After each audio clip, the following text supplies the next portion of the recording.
Let no one, let no one's real. And it got me thinking, and it got me thinking.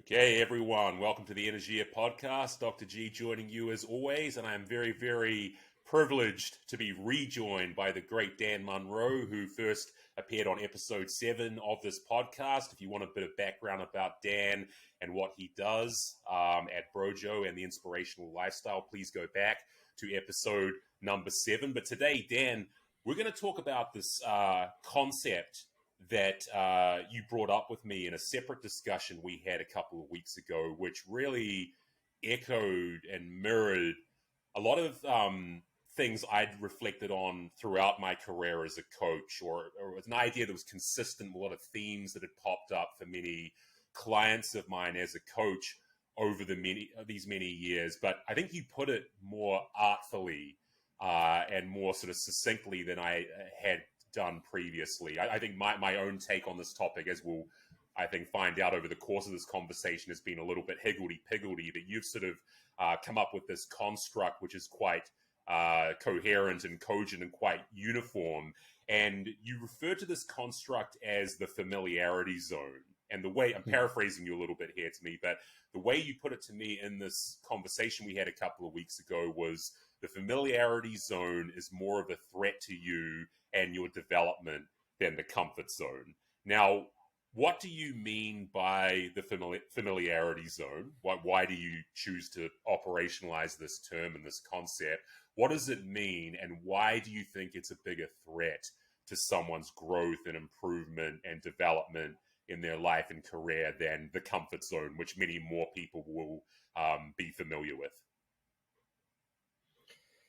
Yeah, okay. Well, I think the background to this might answer all of those questions. So anybody gets into any form of self-development comes across the term the comfort zone pretty much immediately. Of course, getting out of the comfort zone is the cliche. But I spent a large portion of my life in what would be called the comfort zone, and was aware of many people who did the same thing. And of course, saw online what it looked like. And it became, I don't know when exactly, but it became apparent to me that it wasn't very comfortable. I don't know what they mean by comfort. Now, in terms of immediate gratification, there's plenty of that. But even that taps out after a while, or tops out is probably a better way of putting it. You know, every drug stops getting you high eventually.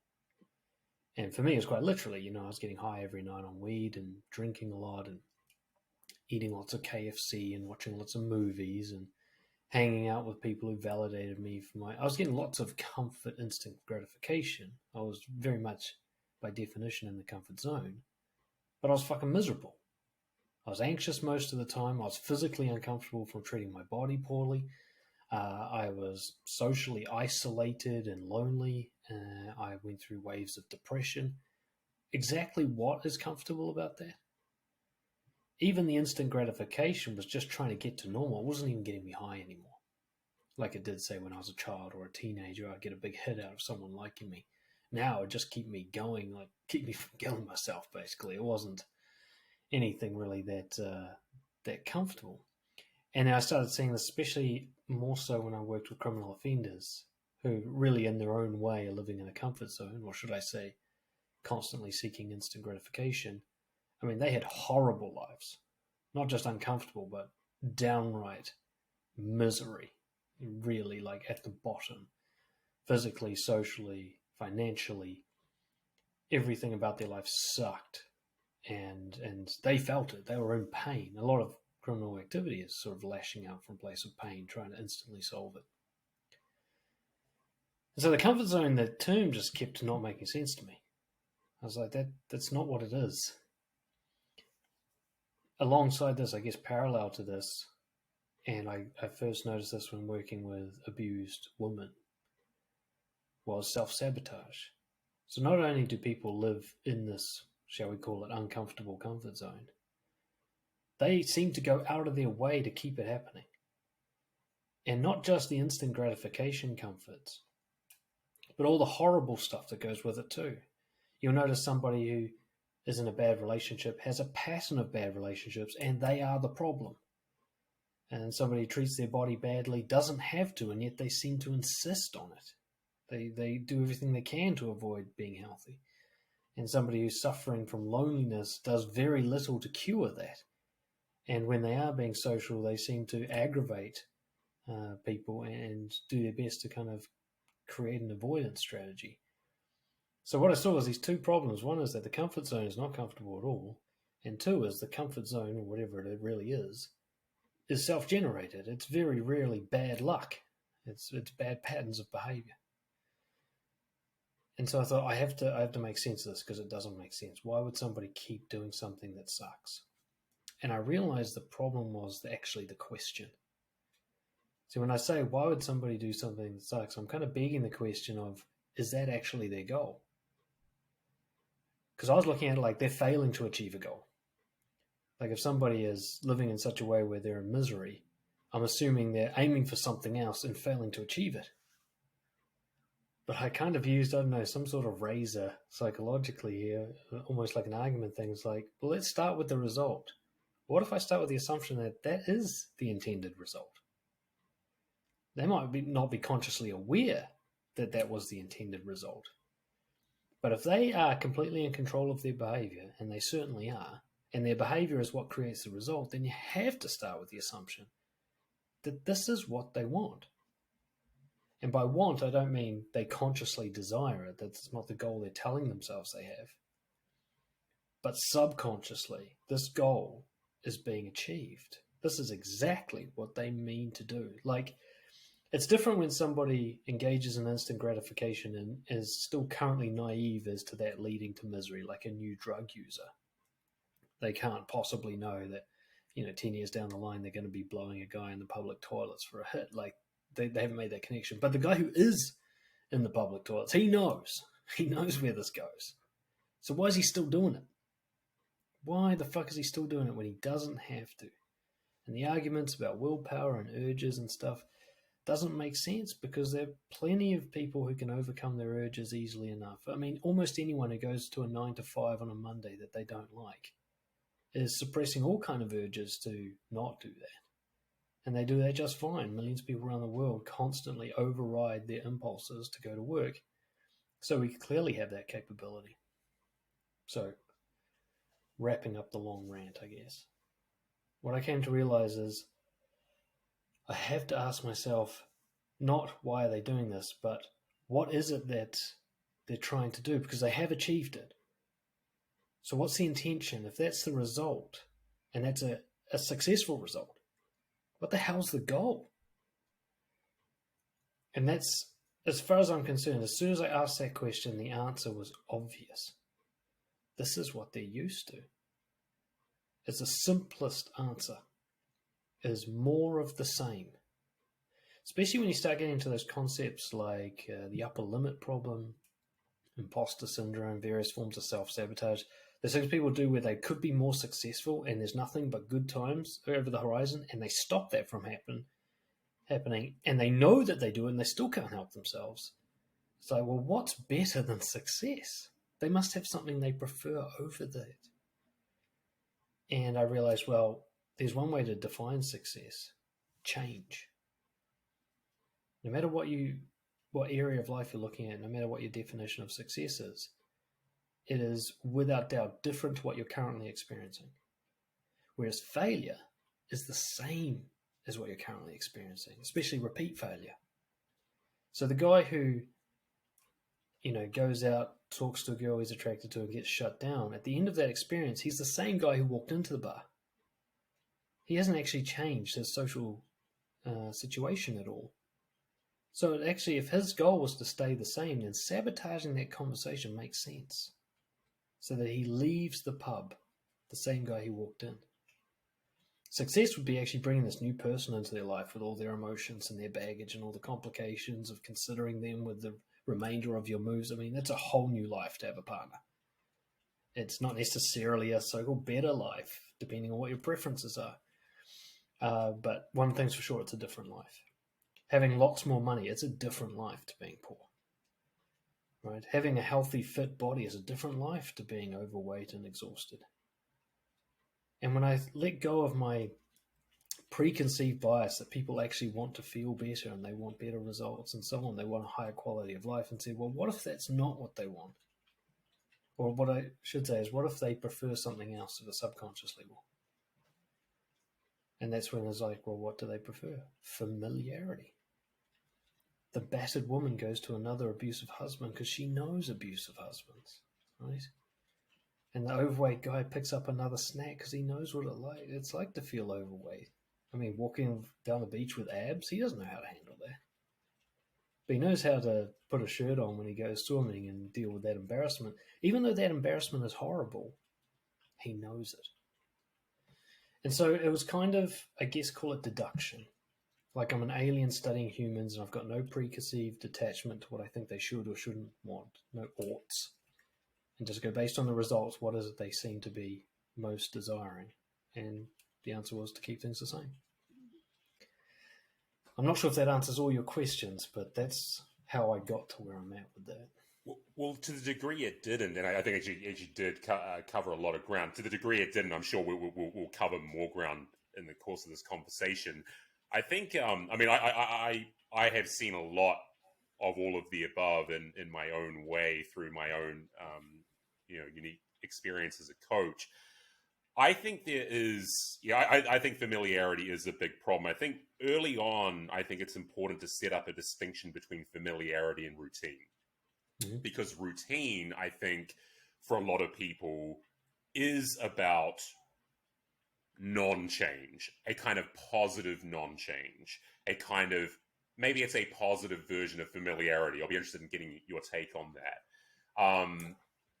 Maybe this is kind of the difference between good and bad routines. I find that the clients of mine that end up being the most successful and for whom the behavior changes they want to make, the ones that stick, the people who stick with them are the people who get into a very routine-oriented groove where basically they can kind of map out what the week ahead is going to look like.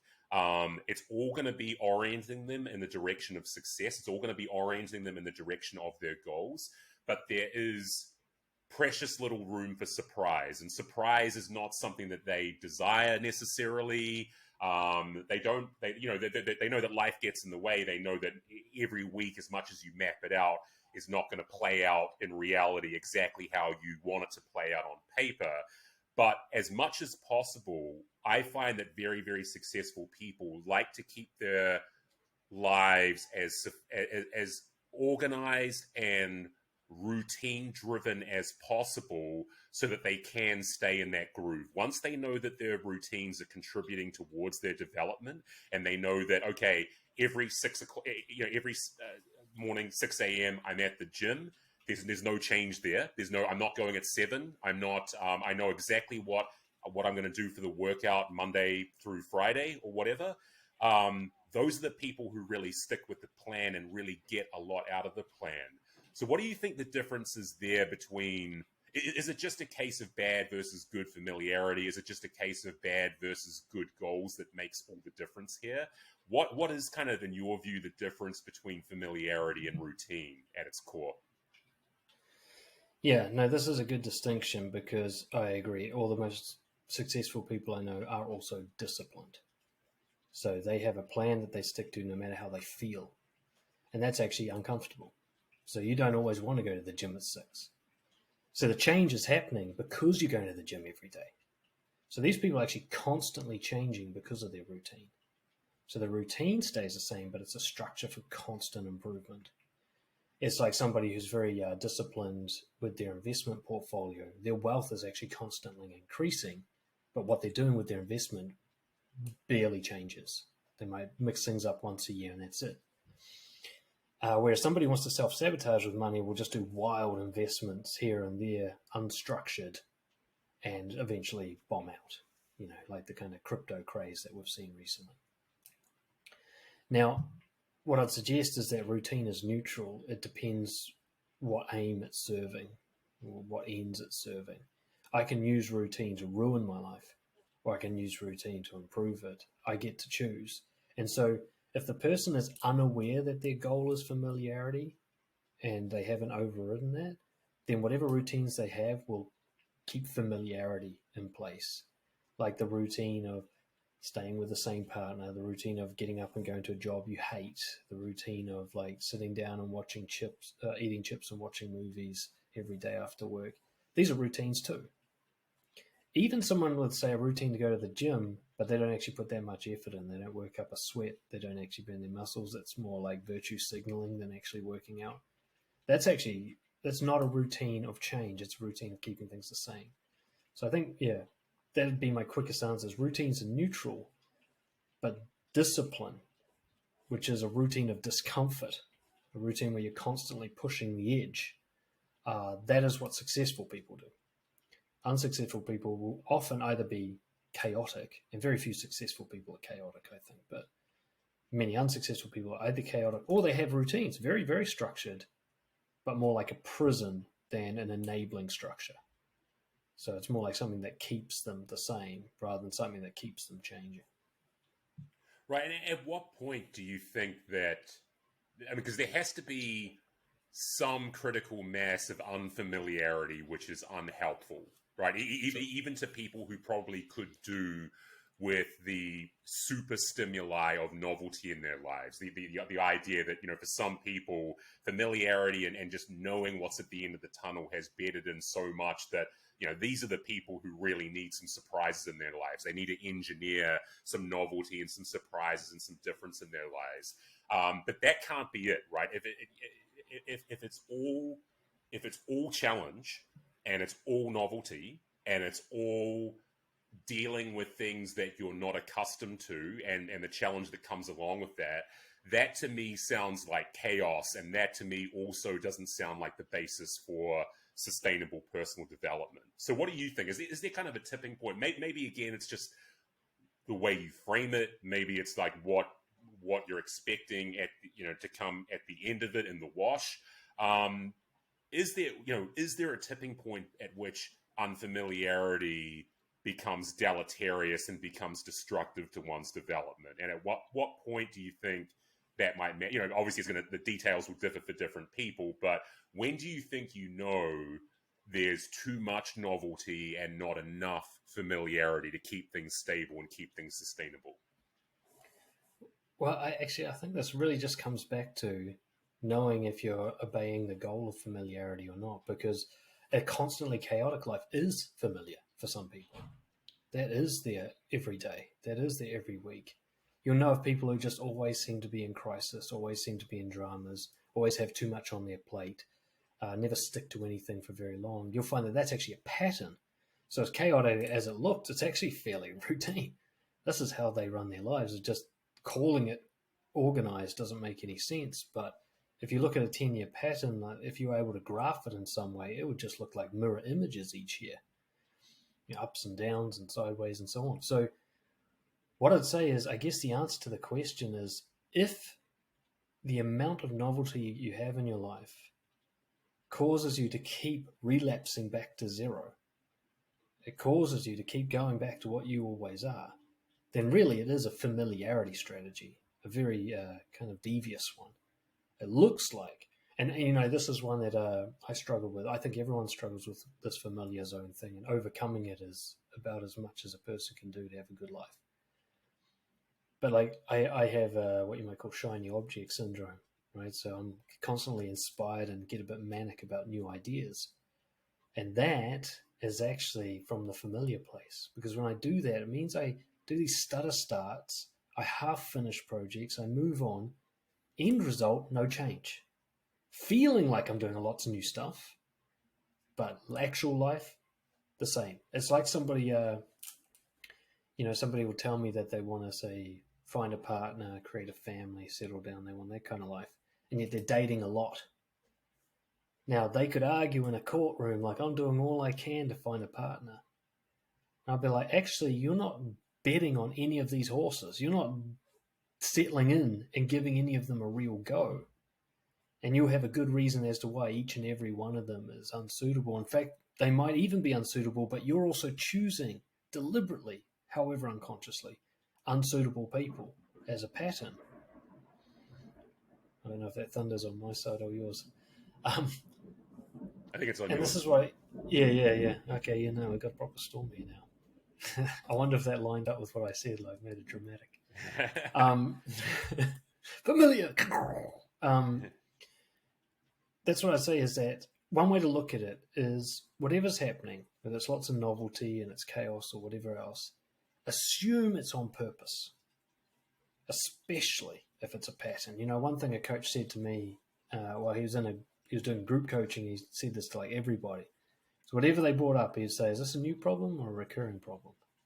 And it would always look like a new problem and always actually be a recurring problem.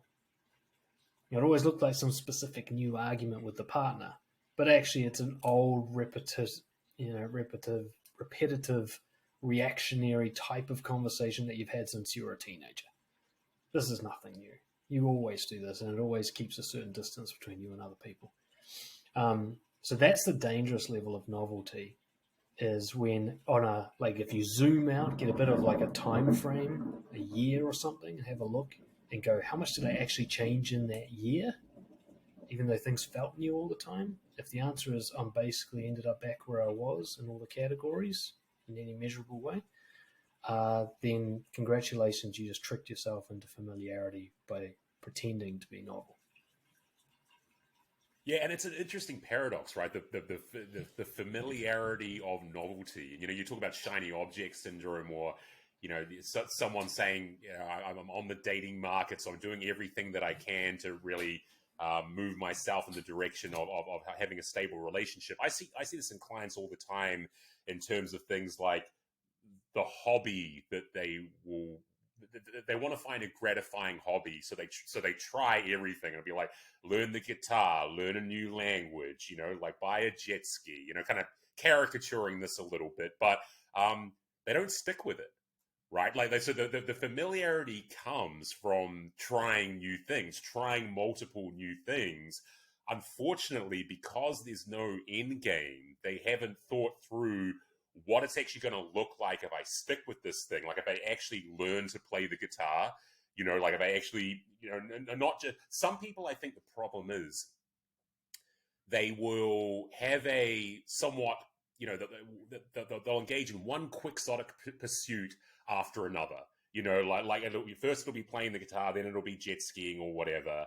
And they just don't, for whatever reason, the idea of being able to master something and the dedication it requires to master that thing and the amount of time and resources and investment of effort you have to put in to make that thing stick as a meaningful hobby, something that you'll derive personal value from, is not the same thing as merely dabbling in it. Like some people, I think, are just serial dilettantes. Some people are just serial dabblers in the things that they think will be the thing, when really the thing for these people is just the mere experience of trial and error. Like they think there's something inherently productive about the trial and error process itself. Now, there is, I think, for some people. I think some people have to canvas their options before they find the thing that's like, okay, yeah, that could be quite good. I seem to be kind of good at that thing. Maybe that's something I'll apply the nominal 10,000 hours towards and become a master at, or something like that. But for some people, where they get stuck, where they find themselves in familiarity land and not advancing their life or their career, is because all they do is dabble. And dabbling is not dedication. Being a dilettante is not being a dedicated person. And I think dedication kind of is one of the great antidotes to familiarity. It's a way overused cliche, as you will know as well as I, but people really do need to trust the fucking process, because for one thing, a lot of the people that really should trust the process and just stick it out with something or stick with something, persevere with something, not be a dilettante, they're so far removed from the actual outcomes anyway, the outcomes that they are supposed to want to desire, that they've got nothing to lose by trusting the process anyway. And yet I find this is where people come back to square one all the time. They can't trust the map that they've laid out for themselves. And I think, again, this just comes back to because that map and where it could lead to is not familiar. You know, what's familiar is them just looking at the map, right? What's familiar is kind of like, this is what it would be like to play guitar, right? And so, okay, so I started at step one of that journey, and I like being at step, unconsciously, I like just being at step one. I like being at square one of the snakes and ladders board, right? They don't like the idea of how you move your way up those ladders towards the square number 100. And so, yeah, this is why you find people who, for all their good intentions to diversify their life, diversify their interests, get into things that they're not used to, and sort of have some constructive novelty in their lives, they wind back at this, the familiarity of novelty for its own sake.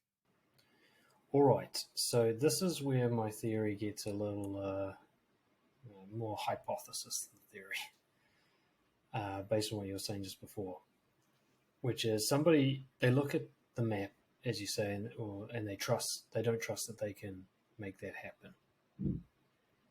What I think is that's what happens in their conscious awareness. I couldn't possibly do it. But what I noticed in myself, and I can't guarantee this applies to others, it was more a sense, actually, I could.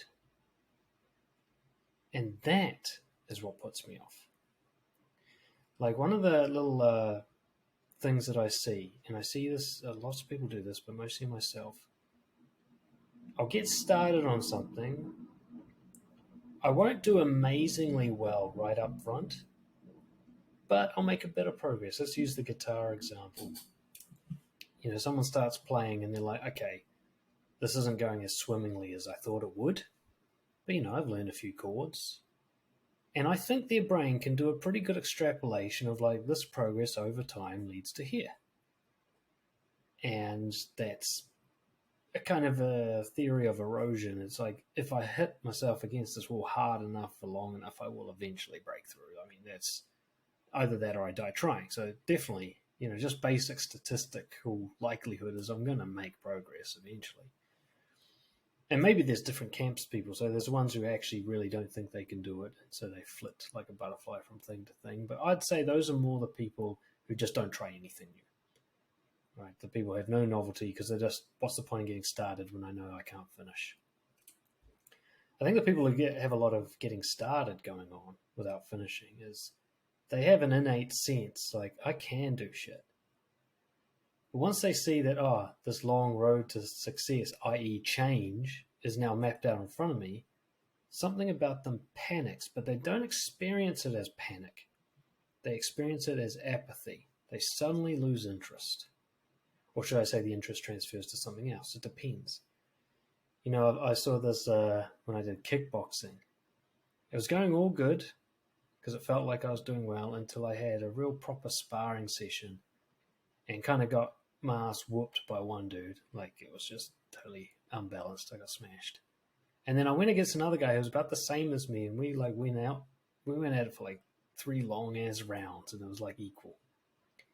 And the way I interpret that now is my brain saw that and thought, okay, if I do lots and lots of kickboxing, I will eventually get good at fighting. I've seen what good looks like. I've seen where I'm at. I know where I started. I can draw a line through those points in a graph, And that's pretty much the time I quit. And suddenly just like, kickboxing's not for me. Like finally got an accurate gauge of where I'm at and where I'm going and how long it's going to take. And that suddenly I'm not interested in kickboxing anymore. And that pattern's repeated quite a few times in my life. And now, of course, with coaching, I see a lot of people doing that. And so what I think is they go, fuck, this is going to work. And then part of their brain that prefers familiarity goes, well, I don't want to add kickboxing to the agenda. Like, we're not kickboxers. Let's back to normal. Back you go. Whoa there, boy. Settle down. That's enough of that. Yeah, rein let you have your fun, but the skin too serious now, Yeah. So the fuck buddy who wants to stay over and have breakfast the next day is like, whoa. No, we're not going to be a thing, then I have to be a guy in a relationship. That's a I good don't have analogy. tools for that, you know. And I do think actually it is still a fear of failure, but it's more of a fear of failure to handle the success. Like the guy who's scared of getting a partner, deep down believes he won't be able to make a relationship last. So this is really just a long, drawn out process to an eventual demise. Why? And at least this is the story that the familiarity narrative will sell the guy consciously. Is like, why bother? You know how this ends. It's only going to be awful. Why put all that effort in? Sunk cost, you know? And that's the story. Of course, the brain has no idea. The guy's never been in a relationship. He doesn't know how this is going to go. But he just imagines, I will succeed and then I'll fail and then I'll have something to lose and it'll be horrible. And so he goes, well, time to try something else, you know? So this is, just my imaginings and my musings on the topic, far more than anything like scientific or data-based, but it's just my way of explaining what seems to be inexplicable behavior. People who could succeed and should not by their own hand. It only makes sense if we change the goal. Yeah. Yeah, I think the relationship example is a really, really good one that I think a lot of people could relate to. People, when they know that they're better, that they deserve better than the relationship they're currently in, when they can actually envisage, I could actually be the person who is genuinely admired and genuinely loved and genuinely respected by someone else. But it's going to take this to do that. And then, but then I'm going to lose, those kind of cool times that I had with my otherwise toxic current partner. Like when people break up with their current toxic partner, I think especially the first couple of weeks or couple of months when it's very, very raw, the most difficult thing for a lot of people is the reflecting on all the good times you had. You're kind of like seeking out those little kernels of worthwhileness in the relationship, or those little kernels of merit in an otherwise completely toxic person. And it seems hard. It seems staggeringly hard, like insurmountably hard, because like, oh man, but that was so good. Is there still a there? Is there sort of a way of like circumventing all the bad and like optimizing this relationship so it's just the good? But that's again just like leading yourself back away from this ideal of yourself, which is so much grander and so much better and so much more lofty in terms of self-concept and so much more acknowledging of your own worth. That's the difficult path. That's the unfamiliar paths, being able to see yourself in those terms. And yet the people who do come out the end of that tunnel on the other side, they know how rewarding it is. They know how rewarding it is to have trusted that process, not let yourself, backslide back into, making a toxic relationship of 3 years, saying, oh, we're just casually fucking or whatever, that kind of backsliding and justifying it to yourself while really maintaining the same old you all along. The people who actually get past that, get to the other side of that hump, and do come to realize their own value, those are the people that validate the necessity of trusting the process. Those are the people who validate the necessity of, trying to, as uncomfortable as it is, trying to just trust this process of unfamiliarity, of not just like lapsing back into what's immediately accessible and what is there. Because, everything that is there that seems good and seems appealing and seems worth salvaging, especially in the context of toxic relationships. For every one example of something like that, there's 10 other examples of, things that are clearly setting you in the wrong direction and are going to, potentially undo all your good progress and things like that. But that's all the familiar stuff, right? That's all the stuff that, just go back to what you were saying about, sort of the unconscious versus the conscious. I think that this is the difficult thing. By definition, the subconscious is not something we can, summon. It's a world operating beneath our penetration, our conscious penetration. So really, all you can do in that case is to take advantage of what does occur to you, right? What does actually cross the threshold into conscious awareness? And this, again, I think is where relationships are a really, really good example, because, if you are consciously aware that, there is some, like there are some elements of the relationship that are tempting and make it seem salvageable, but at the same time, you're conscious of all the, just how fraught, resuming or continuing this relationship is, how fraught it is with, the potential to set you back. As long as you're consciously aware of those things, and you can take aware of what you are consciously aware of, as long as you master all that you can, all that you have access to, all that crosses that threshold into conscious awareness, then the unconscious stuff will take care of itself.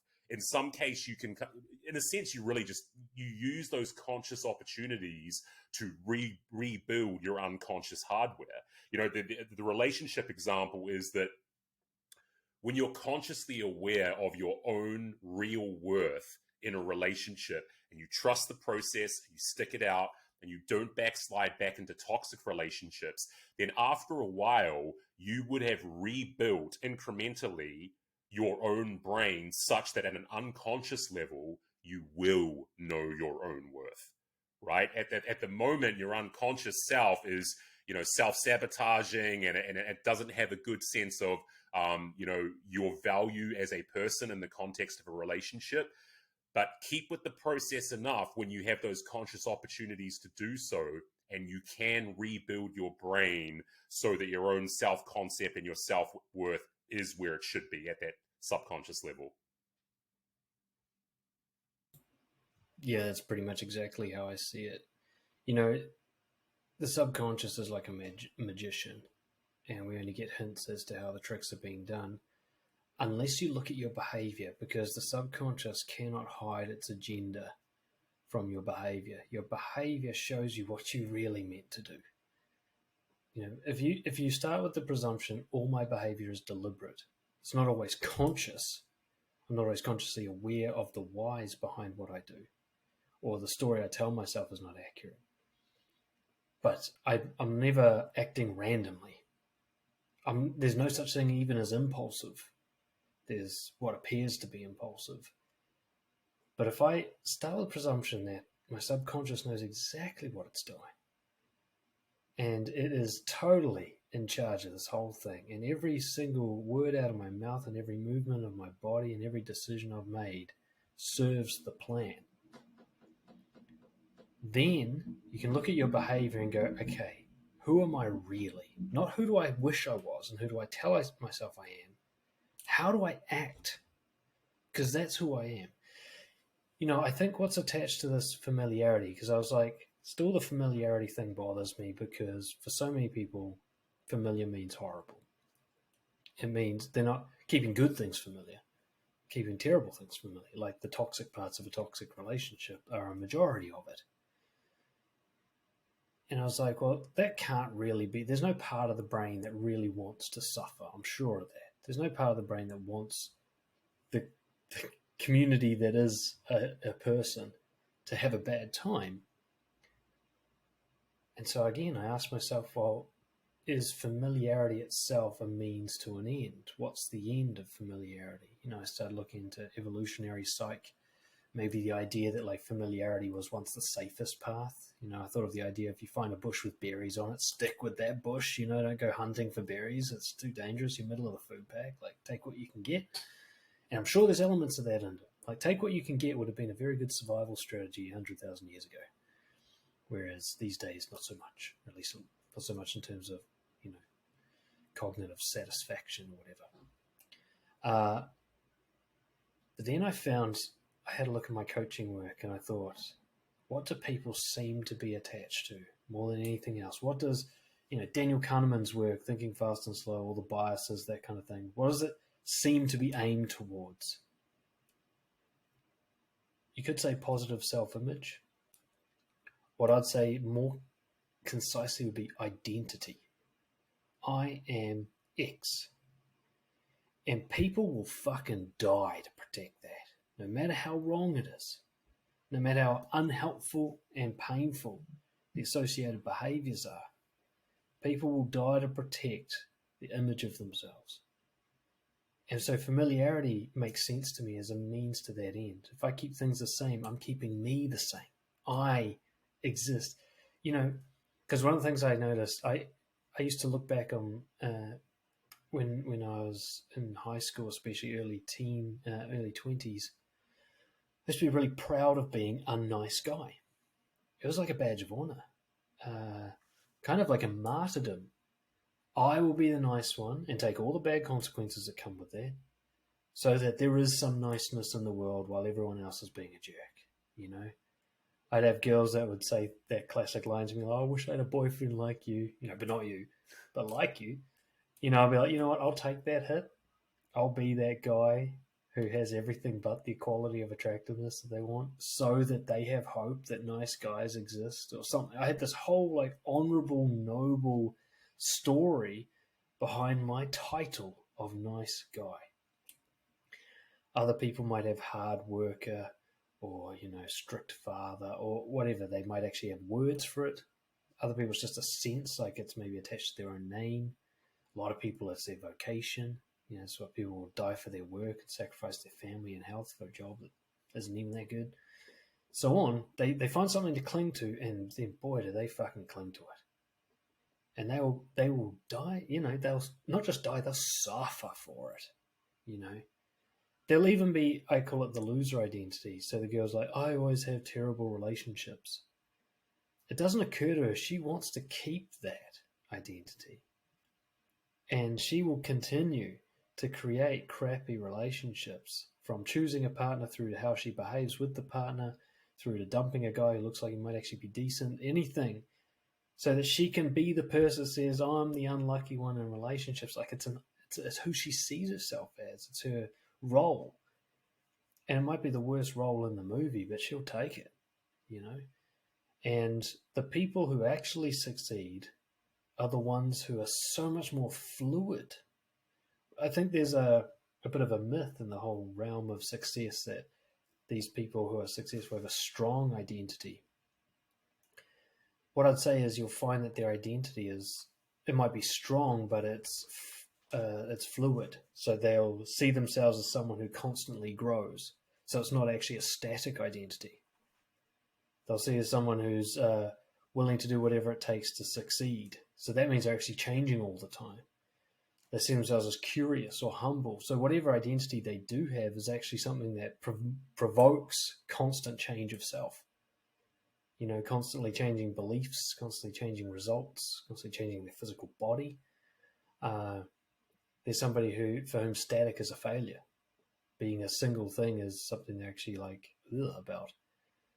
But as you identify, there's kind of like extreme ends of the spectrum. They manage to keep it somewhat stable and structured and routine. I often think a metaphor I used to use was the rock and the kite, which is you're working on one area of your life extremely and you keep all the others stable so that you've got this kind of like home base. So you might be like going really hard on your body, but you just keep your relationship and your job the same while you're doing that. Some people do it like that way. Other people might be like, they might go out to social event to meet people. They'll talk to someone new, then they'll come and hang with their friends for a little bit, and then go talk to someone new and then hang with their friends. They do this kind of balancing thing. I'm going all over the place, but that's the key. If you ask someone, if you get their ego stirred up a little bit and go, tell me about who you are, what's your title, what do you identify yourself as?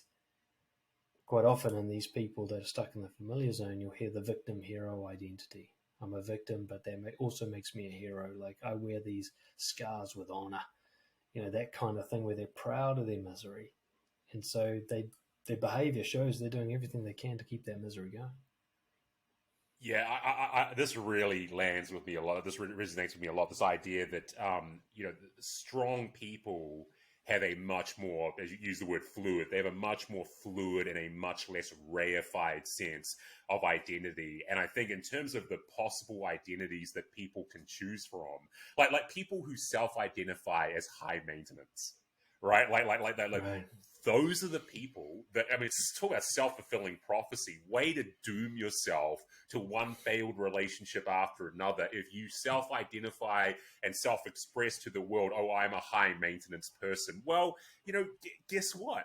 People don't want fucking high maintenance. You're not something that's there to be. Your identity is not something that's there for other people to maintain and repair and things like that. But you're right. These are the people that have very quickly get to say, play the victim card. That they set the self-fulfilling prophecy in motion. I'm a high maintenance person, or I'm a lot of work, or whatever. Like that. What's that old Marilyn Monroe line about? If you can't handle me at my worst, you don't deserve me at my best. I mean, way to sabotage like all your way to just like pronounce yourself as this thing, this reified entity, defined by your worst behaviors, and then set it up so that if someone else can't work with that or can't handle it, well, it must be their fault. I think identity, for one thing, I think maybe a separate conversation, but I think identity is something that's been pathologized out of all control in our society. But I see what you've just been describing in so many walks of life, like you and I growing up in West Auckland. The idea of the West Auckland guy or whatever, right? That archetype, and there's analogs of this all over the world, but since we're both from the same neck of the woods, the classic West Auckland archetype, they could, it's possible for them to conceive of themselves as being something bigger and more grandiose and loftier than that.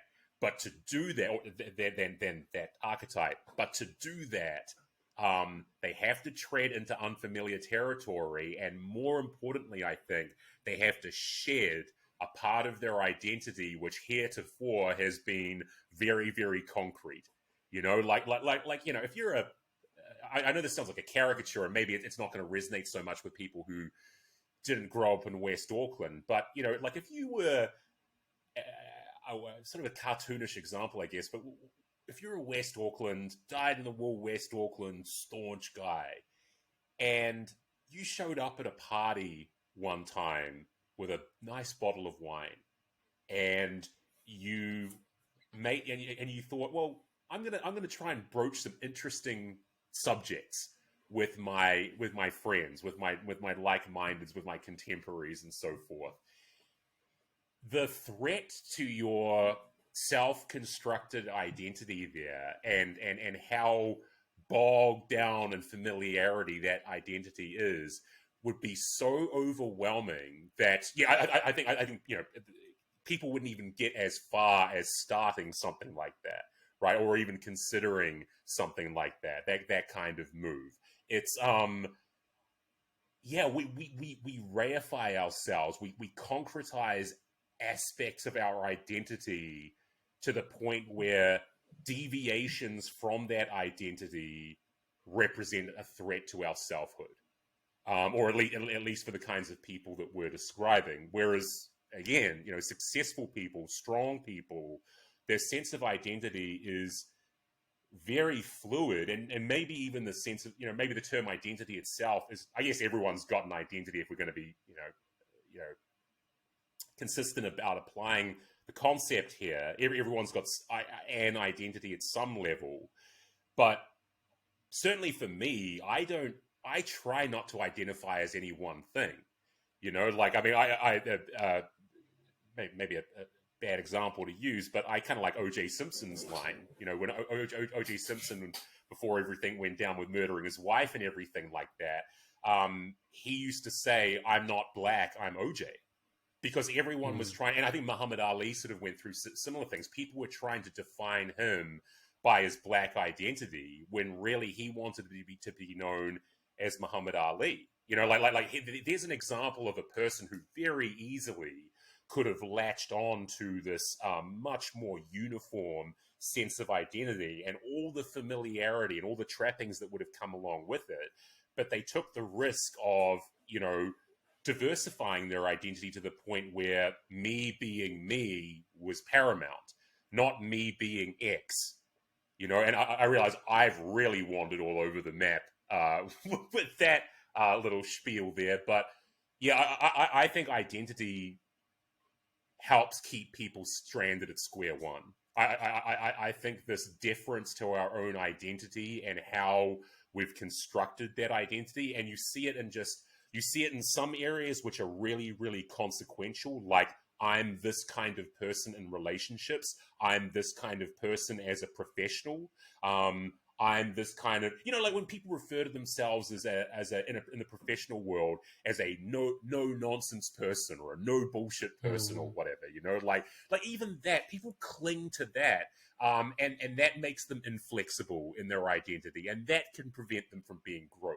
Because not to say that nonsense or bullshit are good things or whatever, but people often conflate being a no nonsense person with being an assertive person. And sometimes it's the right time to assert yourself and be the quote no nonsense person, and sometimes it's good to shut the fuck up and say nothing and not assert yourself, right? And that takes a bit of courage with your identity to other people are going to perceive me as being non-assertive in a moment. Well, long term, that's maybe good for you.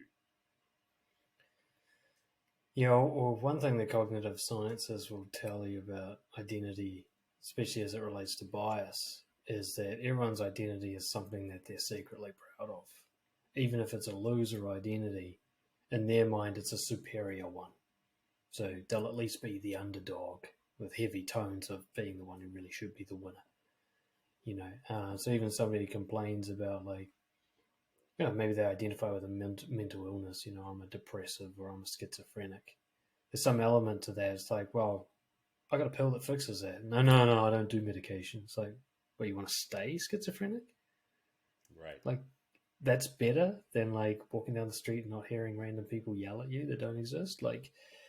And I used to deal with this all the time. I used to deal with people who had severe mental illness, people in gangs. All these people had these such strong negative identities. And when you dug into it and you offered them so many pathways out, pathways to even a minor improvement, slightly less pain, slightly more opportunity, slightly more pleasure, massive resistance. You really are going to die on this hill, aren't you? And it took me so long to understand it because it didn't make sense according to my model that people actually want their life to be better as a top priority. People want quality of life. But when I switched the model, it was like quality of life is actually dependent on maintenance of self, maintenance of the familiar. And if maintenance of familiar means sacrificing quality of life, that will. And their behavior will do it even if their mind says that's not what they're doing. I used to tell myself I was seeking a girlfriend. I was desperately going out every Saturday, probably Friday, Saturday, Thursday night, all those nights, getting drunk, vaguely dancing near girls, hoping something would happen from that, desperately texting back any girl that was mildly interested in. I could sell myself a story and win the court case. I'm trying my best. But I look back now with my improved wisdom in that area. I'm like, that's the behavior of a guy who wants to stay single. Everything I did was repellent or very unlikely to succeed or only likely to attract very fucked up people that it wouldn't last with. The best way to categorize my behavior would be fear of intimacy. That behavior lined up perfectly with that goal, avoidance of intimacy. I was doing everything in my power to avoid intimacy, but the story in my head was I'm doing everything in my power to create intimacy. Or I'd call it get a girlfriend. And this is the hell that people live in. The story they tell themselves, the identity I am this, is usually the opposite to their behavior. When a person says I'm just no nonsense is usually full of shit.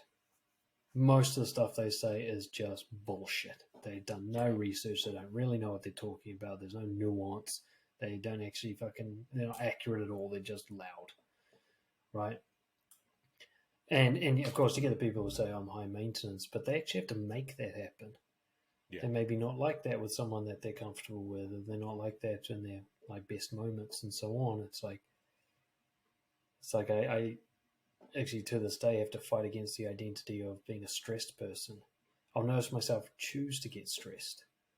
I got the option and I see myself mentally pick up that option. I'm like, I don't have to do that. It feels like almost like hard work. Like, oh, now I have to be the stress guy. And this is where I think it gets really deep and existential, is because people cling to a self. Because once you let go, you have to start embracing certain ideas like there is no self. That's an illusion. The idea that you're some consistent thing, that you have like a soul that's been the same regardless of the changes of your body, your circumstance, your beliefs, everything. There's really no good evidence for that. Or should I say there's no evidence for that. You know, it's the idea that we're just water molecules that have somehow managed to communicate with each other and talk themselves into dreaming of being a person. That's much more likely. And that's fucking terrifying. Until you embrace it, it's terrifying. The idea that I'm actually just a community of various particles and atoms all talking to each other and coming up with a cohesive story. That's not an identity. That's chaos. That's the void. You know, that's everything that people just...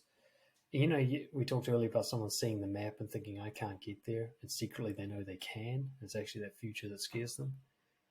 I think the same thing happens with identity. Is at some deep level subconsciously, they know they're not what they say they are.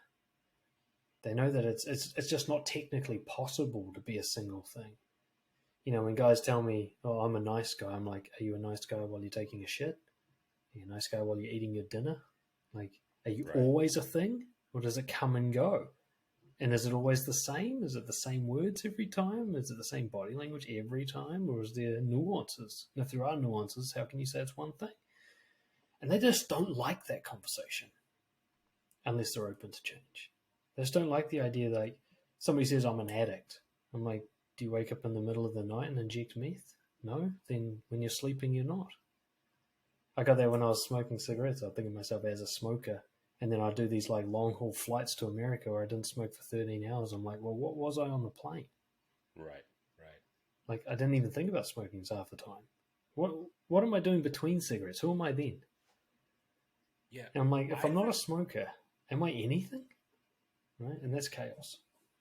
I have an interesting... This is where I'll fully cop to an aspect of my identity that I tend to hone in on and self-identify as, even though, like, having just heard you say it, especially that way, I know it's not true when you think about, you know, all the exceptions to the so-called rule, is when I self-identify as a homebody. So am I a homebody given the fact that I live in this big, chaotic, exotic city that I leave the house to go and participate in every now and again? Am I doing it all day long?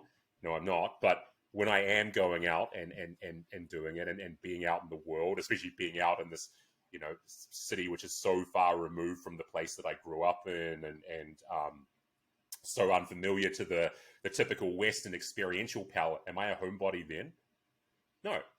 And so why am I clinging to this idea of, because I actually do it, I'll fully cop to it. I actually self-identify that way to quite a few people quite often, you know, and because my wife's is very the same, you know, she's like, you know, we enjoy spending time at home together, especially on the weekends because we're both busy people, and we have to be out and about in the world and doing our thing.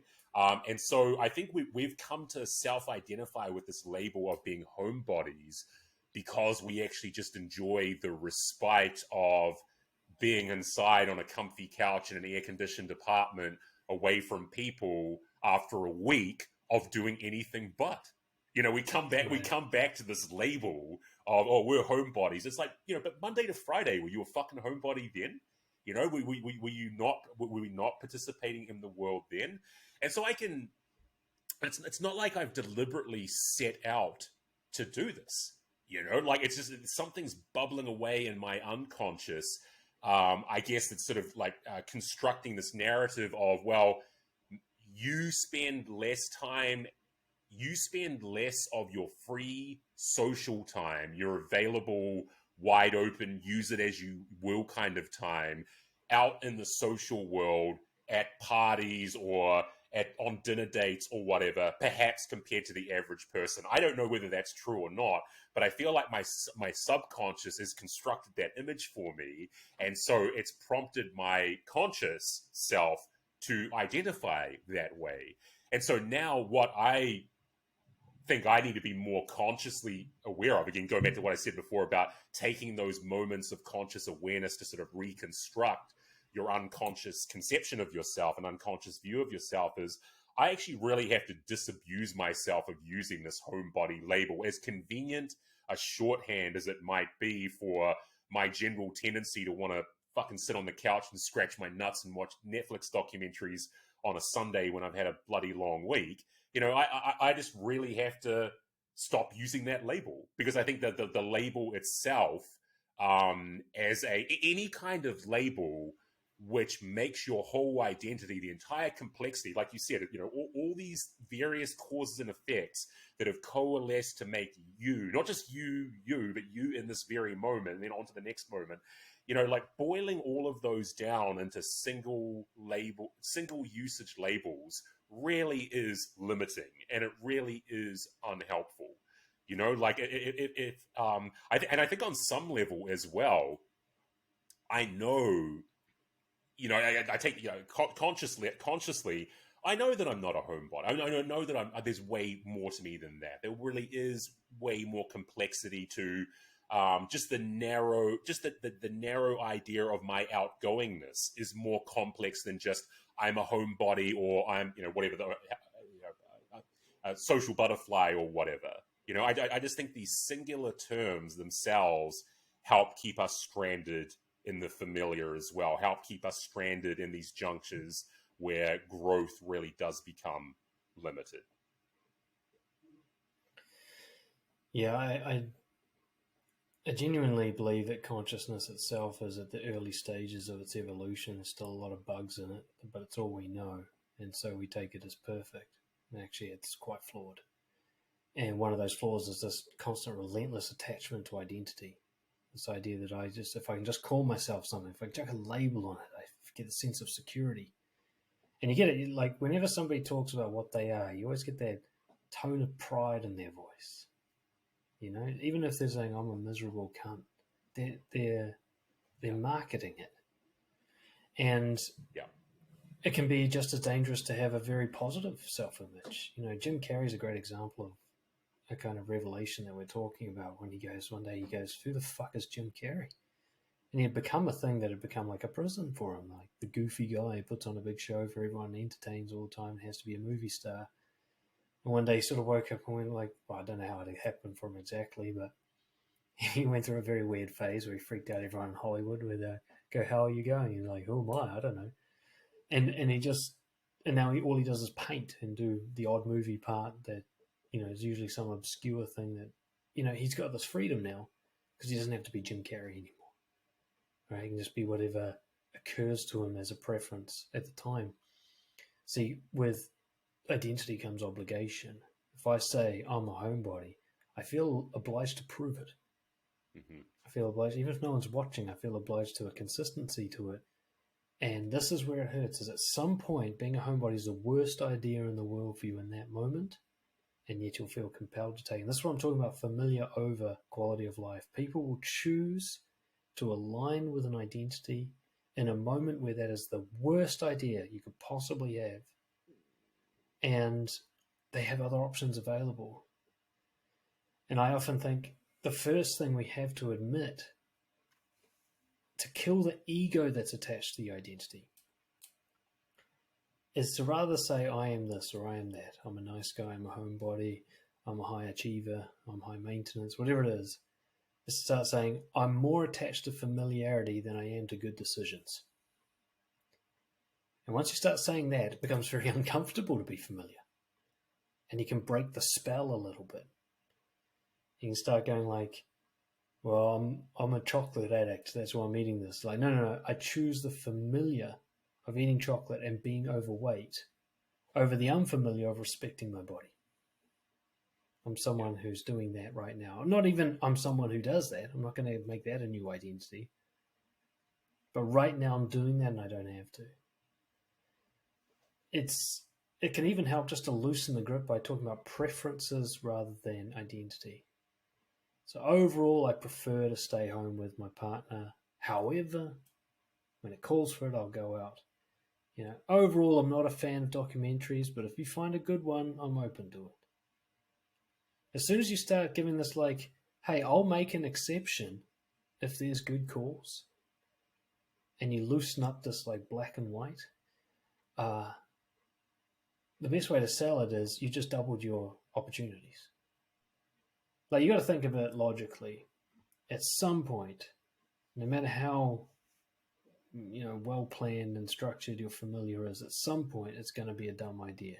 Even if it, kind of the opposite of a broken clock being right twice a day. A broken clock could be, a working clock's wrong twice. I don't know how to reverse that. But the idea, let's say familiar is really good for you, there'll at least be the occasional moment where it's really fucking not.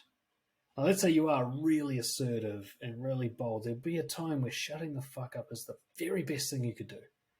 And being assertive and bold is the stupidest, most pointless, ruin all your relationships, lose your job, dumb fuck idea. But if you cling to your identity, you're going to cause all kinds of carnage. And if you can go, hey, this one time, I'm not going to be that guy because I don't have to. I'm actually not that guy. I'm whatever I want. This is actually the cure to smoking for me. Was I realized under all the stories I tell myself about reducing stress or being addicted or all these things, it was the identity of a smoker that really had me hooked. And if I just started to notice that, like, hey, if I feel like a cigarette and just say, not right now, I'm not a smoker. Because that's exactly what a smoker does, except they don't get the feeling. But they just never say yes to a cigarette. That's all a non-smoker is. And so, like, if I say no to a cigarette, I'm a non-smoker. If I say no again, I'm another non-smoker. I was just like, holy shit, was I ever a smoker? Or did I just have this weird pattern as a non-smoker of occasionally having cigarettes, or frequently having cigarettes,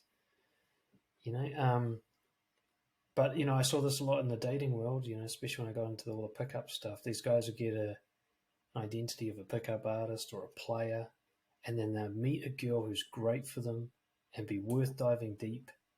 And they'd just get the itch, like, what else is out there? And they'd even be really into the girl, and then they'd cheat on her or something. Right. Because being a player was more important than having satisfying relationships. Yeah. Right? And in the end of the day, you get these guys who are like 60 and they're still hitting the clubs and they're all wrinkly with their hair dyed pink and stuff. You're like, what are you doing, bro? Right. Give up. Let it go, dude. I think there's an interesting analogy here with athletics and sports with people who say, I've always been the underdog, because I think they're afraid of what it's like to feel like a champion. Right. I think that's one of the most overused canards in sport. Like, okay, so sometimes being the underdog is actually something that's been imposed on you from the outside. Like if you're a betting underdog or something, that's other people's perceptions of you, right? But I think for some people, not just athletes, people use that term in a more allegorical sense as well. Like to say, in my life, I've always been the underdog. Like, as if to say, part of my identity is always that I have to work through disadvantage, right? But that's not aspirational, right? You want to be someone, ideally, or perhaps at least, like you said, there are exceptions to the rule. Perhaps there are times when it's going to be better for you to be the person with all the advantages and to know and to be proud of the fact that you have all the advantages and stop self-identifying as an underdog. I think a lot of people, underdog's an interesting one as well, because I think there's a kind of a lame humble brag element to it as well, where people are kind of like, well, I've got the humility to recognize, I think somewhat in a sort of fake way sometimes, I've got the humility to identify as the person who's coming from the bottom up, not the top down, when really, I don't think that's so much your humility speaking as it is your familiarity speaking. You kind of, I think you've come to like, not necessarily the odds being stacked against you, but the perception that the odds are stacked against you. And you'll run with that perception as part of your identity. And what it prevents you from doing is evolving towards a state of mind and a conception of yourself where you are not the underdog, where you are the champion, where you have built all the advantages for yourself. Because, theoretically, I mean, some athletes say, they say they like to be the underdog because that means you've got nothing to lose or whatever. Maybe there's some, maybe there's some sports psychological substance to that, which could, be true. But I would imagine that, as a long-term project, it's better to re-engineer your mindset to that of a champion, to someone for whom you really are at the top, looking down at the rest of the pack, right? It would be nice, surely the aspirational version of this is not to be able to keep self-identifying as the underdog or always thrive as the underdog. You should be you should be saying, I thrive because I'm the champion. I thrive because I have crafted all the advantages for myself. I'm not working from this place of constant disadvantage because I have to. I think, man, you see this in like a lot of the diversity, equity, and inclusion literature, like that's so currency in modern human resource management. Some of it, I think, is genuine, and I think it really is people who have a story about how they came through every kind of systematic demographic disadvantage to work their way to the top of the pile. And that's great. But I think for some other people, it's a kind of, I think Sam Harris once used the term identity porn. I think there's a kind of aspect to it where the disadvantage itself is what's titillating. And that becomes the familiar thing. That becomes the addiction. The notional aspects of disadvantage become the addictive, familiar quality to you. And so, imagining yourself as someone who succeeds in spite of all these systemic disadvantages, and someone who can then no longer turn to these disadvantages and say, see, I've always been under the thumb and I still am, that's unfamiliar and that's discomforting to people. Yeah, it made me think of Floyd Mayweather. I saw a speech by him. He used to call himself Floyd Pretty Boy Mayweather. And he didn't get rich until he started calling himself Floyd Money Mayweather. Money, yeah. As soon as he started calling himself that, he started making money. And I think it's a fascinating case study into what we're talking about. Guys like Michael Jordan have always seen themselves as a winner. Even when they got cut from the basketball team, they were always just like, oh, it's just a step on the path. I know where this ends. And so self-fulfilling prophecy in the positive comes true. Though we can see it has downsides like the Jim Carrey version, which is, or like I read Matthew Perry's book, so Being Chandler, that destroyed him. And I think there's a healthy third option where you don't need a positive or a negative. But, I think of the term that always struck me, gender fluid. It's actually a static identity, though it's got the word fluid in it. So by saying you're gender fluid, you're now locked into being gender fluid. You can't suddenly become masculine or something. Right. So it isn't actually fluid at all. It's a prison sentence. It's like somebody saying I'm polyamorous. So, well, now you can never be monogamous. So you're not actually as free as you think you are. Right. It's any identity is a limitation.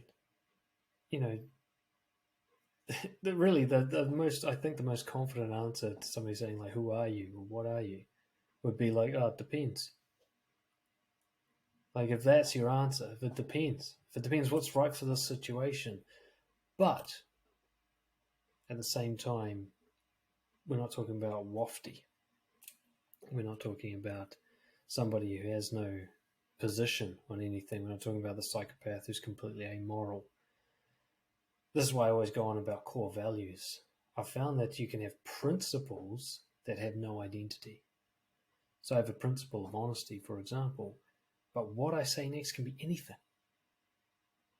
As long as it follows these kind of tenets of the principle, as long as it aligns with the truth, as long as it reflects what's going on inside me. Me being honest today could be saying the opposite of what I said a year ago, and that could still be honest. It was honest back then. I could be a completely different person and always be honest. It's the same with the other values that I have. I can always take responsibility without ever being locked into being a responsible person. If I think of, say, taking responsibility as being I own my problems. I take control of what I should take control of. And then the counter to that value would be acceptance, as I let go of things that aren't mine and I don't try to control things I can't control. With those two combined, I'm never locked into anything other than sort of helpful moves forward. And me being responsible today could be completely different to an hour from now. Like me being responsible right now is speaking my mind on this podcast. An hour from now, it might be changing my daughter's diapers. Like, it's a completely different behaviors. Mm-hmm. Right? And so an unprincipled, no self person is just going to be chaos. And a person who's locked into an identity is a slave to that identity. And I tell you what, it all comes together. If we think of the three concepts: comfort, familiarity, identity, and this identity porn. One of the things I see, and this is what I talk about the loser identity, is I think, what's the path of least resistance here? How do I get comfort, familiarity, and an identity all in one go with the least amount of effort? Well, a winning identity is actually quite hard work. But a losing identity is basically just bowing down and losing it, taking a knee.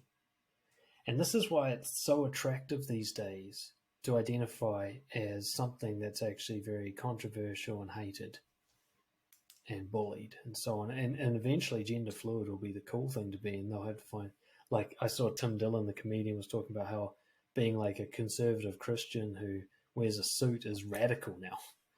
Right? That having tattoos is normal now. It used to mean you're a badass. Now it just means like you're a hairdresser or a sous chef. Like all the things that used to be radical, now just a conformist. And we're seeing this with, say, like all the identity wars that are going on at the moment. Soon just saying like, oh, I'm just a dude, will be like, whoa, you trying to get yourself killed, man? Like, relax, they're going to lynch you. Right, that'll be the badass thing to do. But now, at least only for the near future, I think, the baddest thing to do is have some weird, new, made-up identity. And then you're part of the, radical crew. But more importantly, you're part of the hated group. You're part of the group that's the underdog group. It's the path of least resistance. To say I'm the champion, like, fuck, you've got to do a lot of work. You don't even get to be familiar. Yeah. But to say, like, I'm a fat, obese loser who can't get anything done, fuck, that is a sweet, easy path. Like, you can do that. Anybody can do that one. Yeah, like, that's the comfort effortless path right there. Yeah. Yeah, so you get comfort, familiarity, and a set identity in this package that requires no effort. And I think because we're so hardwired for this familiar identity thing, we get so many people go, okay, like in a subconscious way, they go, how do I do this the easiest way possible? And the easiest way possible is to be the loser, to be the underdog. The person says, I'm high maintenance. That's the easiest cop-out, because actually being in a healthy relationship is heaps of hard work, lots of self-development. You've got to deal with all your baggage and your trauma and everything. It's so much fucking effort, so uncomfortable to become someone who's healthy in a relationship. Fuck that, I'll just be a disaster in relationships. I'm already there. Fucking game over. Like, and one of my clients put this, because he had like an epiphany, a wake-up call around this. And his identity was a procrastinator. And what he says, like, what I've realized is I'm just taking a knee until I die. That's all my procrastination really is just stepping out, not being here, not doing anything, and just waiting for this fucking clock to run out. And once he realized that seemed to be the mission underneath the consciousness, he panicked. Like, oh, fuck that. I am not letting this happen. Like, this demon inside me is just trying to get me to death as comfortably as possible. Fuck that. Right? And he panicked, and it was a big game changer for him. He got his ass into gear right after that. And I think that's what these people don't realize, is they're getting such a jerk off from their identity and the familiarity, what they tell themselves about themselves, is they don't realize that most of the time these identities serve, I guess, that principle of taking a knee. They get you out of doing anything new, anything that might improve things. And then one day you're going to be really old and go, oh, fuck. as you know, the research clearly shows most people get to their deathbed and go, fuck, oh, I fucked it up. Because the thing finally releases. I think there's some horrible thing that happens to people on their deathbed when they see the end. That like fucking brainwash of an identity just goes away, and you see the truth suddenly. Like, I've wasted my fucking life. It must be one of those horrible realizations for a person to go to, and that's the cost of familiarity. That's when you pay. Is when you finally wake up and go, fuck, wasted my life just to keep things the same for another 5 minutes, you know? Yeah, I guess it really, you talk about like epiphanic moments, people having epiphanies and stuff. If you're having lots of generative epiphanies in your life, I think that's probably about the best antidote. Because an epiphany really is an example of those slivers of conscious awareness that I keep referring to, right? If you have a positive epiphany and you have lots of them in your life, that to me seems like a pretty good antidote to comfort, familiarity, and the limiting aspects of identity. You know, like it feels like if you only have one big epiphany, or you know, like you only have like a couple of epiphanies over the course of your life when something has just reached such a critical mass that you have to do something about it, like the person who, you know, gets told by their doctor, you are literally going to die if you don't fucking lose some weight or start eating better or stop smoking or whatever. If all you ever have are fleetingly rare epiphanies in your life, you're never going to have cause to do anything about your lot. And so, you know, epiphanies are made to sound often like they're this quite cosmic thing, you know, this like bolt from the blue that comes out of the universe, like the universe trying to tell you something, you know, trying to like patch a communication through to you. You've got to do something about this. But epiphanies are there waiting to be self-generated, I think. Yeah. I think that basically the more effort that you make to divorce yourself from the familiar, the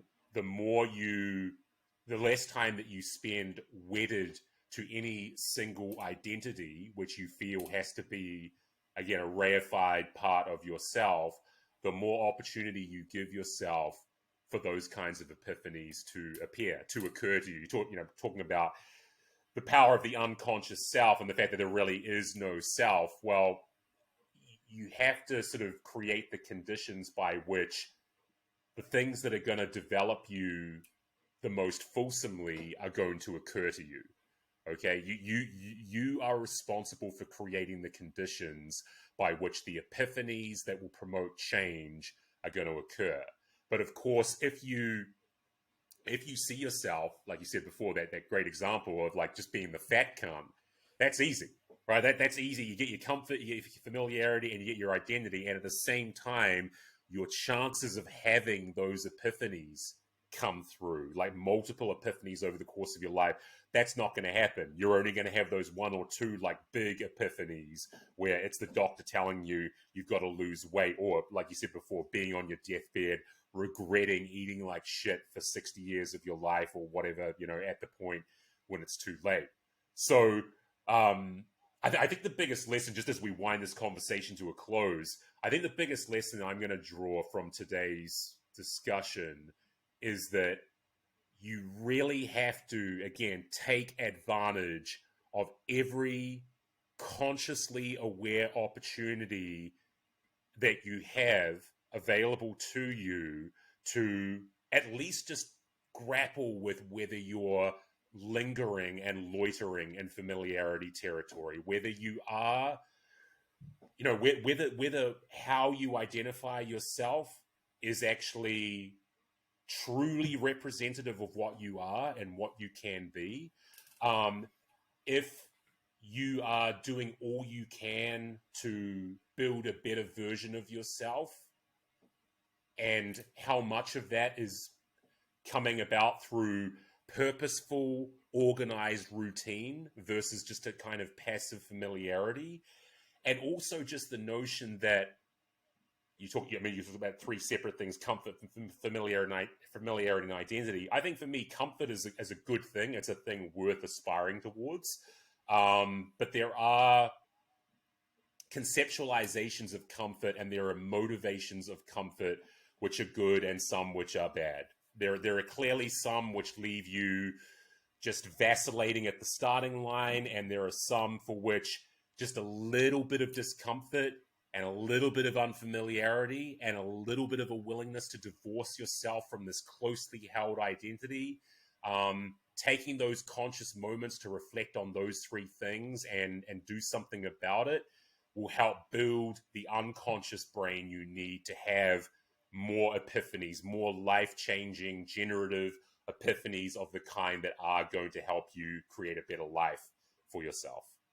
So I think overall, my concluding thoughts is that's what I would take away from that. Taking those receding slivers of opportunity for all they're worth to consider how comfortable am I, how familiar is everything in my life, and how afraid am I of the unfamiliar, and how wedded am I to my identity or identities, and perhaps how much should I have some sort of like, high level self-divorce from these aspects of my identity. Absolutely. I think the practical way to deal with this is you have to start with an assumption. It is possible that your subconscious can manipulate your conscious, that you can be tricked by yourself, and that you can be led to believe that what you're doing and what you're thinking is good for you when it's not. Just like anybody manipulating anyone, there's actually a duality inside the person where one half can manipulate the other half successfully. And no one can do it better because it knows you inside and out. It knows exactly what buttons to push, knows what to say to you that hurts the most and feels the best and so on. So it's basically, if you can outdo this manipulation, no one else can ever do shit to you. Nobody is ever going to be this good. Nobody's ever going to be this close to you. And I think this was, I picked this up when I first did the psych paper, Critical Thinking, and I learned about biases, and I was just like, wait, stop. The brain can be wrong? Are you fucking serious? Do you know how important this information is? Like, I've been riding on the idea that everything happening in here is truthful. Like, holy shit. Wait, I got to think of everything that ever happened to me again. Anyway, one of the things that first detached me from the idea of an identity was, okay, I'm not seeing the truth anywhere near as close to what I think I am. And sometimes I'm not seeing it at all. But I feel like I am. And that doesn't mean anything that I feel like I am. It's not even close to a measure of validity. So there's one little question a person can do if they want to make this practical. I'm kind of making this question up. It can come in different forms. As you get down with a piece of paper and you do an accurate behavioral diary. Maybe it's for the last hour, maybe it's for the last day. It's kind of like people do a food diary and they track what they actually eat rather than what they remember eating or thought they eat. And they see what kind of crap they actually eat and how bad their eating actually is. And they go, oh my God, no wonder I'm a fat cunt, We can do this just with behavior.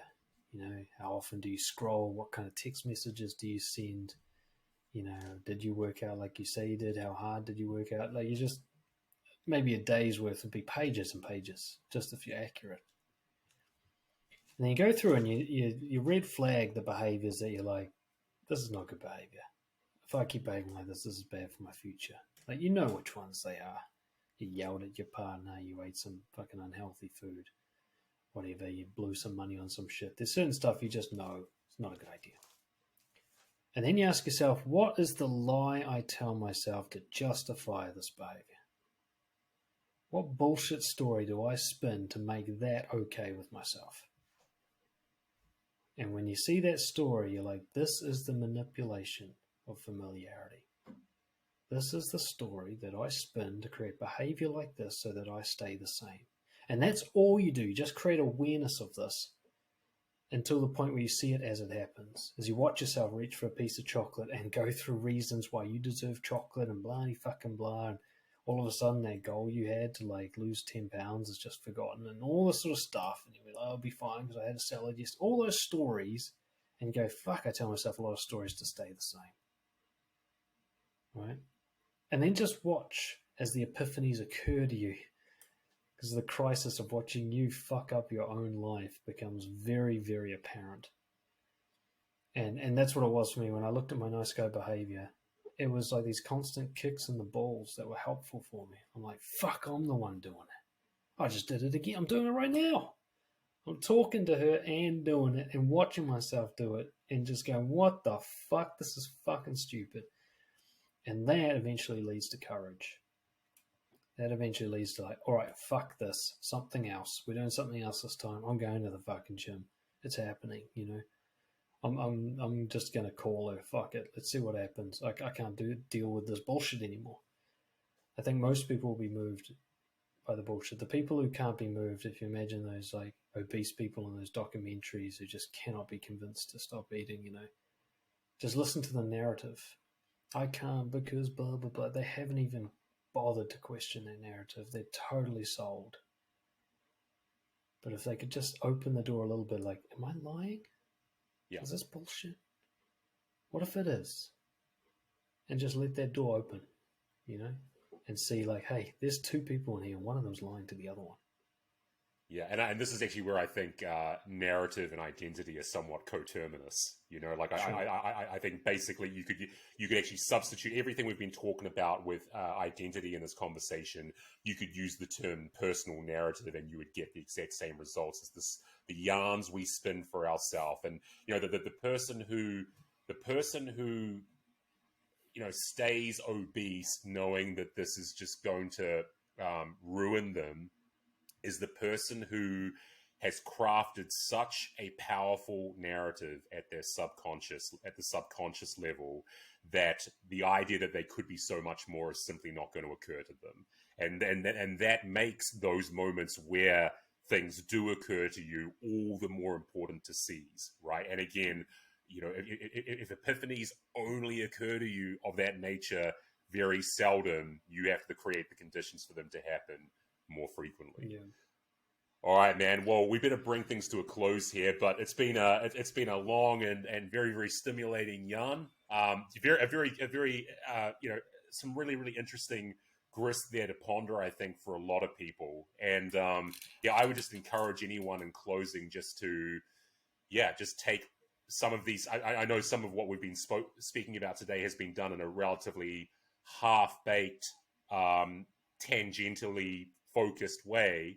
But I hope that within, you know, what we've been talking about today, there are some kernels of solid wisdom for people to take away. I really think there are, lurking in amongst our rants, there are some actually fairly fully formed instructive lessons in there that people would do well to avail themselves of. So, so thanks again, bro, for joining me for another rant. I'm sure it'll be, there'll be more to come in the future, half-baked or otherwise. And as always, man, open invitation to join me. Absolutely, yeah, man. Thanks a lot for that, and I'll have you on the show again soon. All right. Take care of yourself, brother. Cheers, bro. Let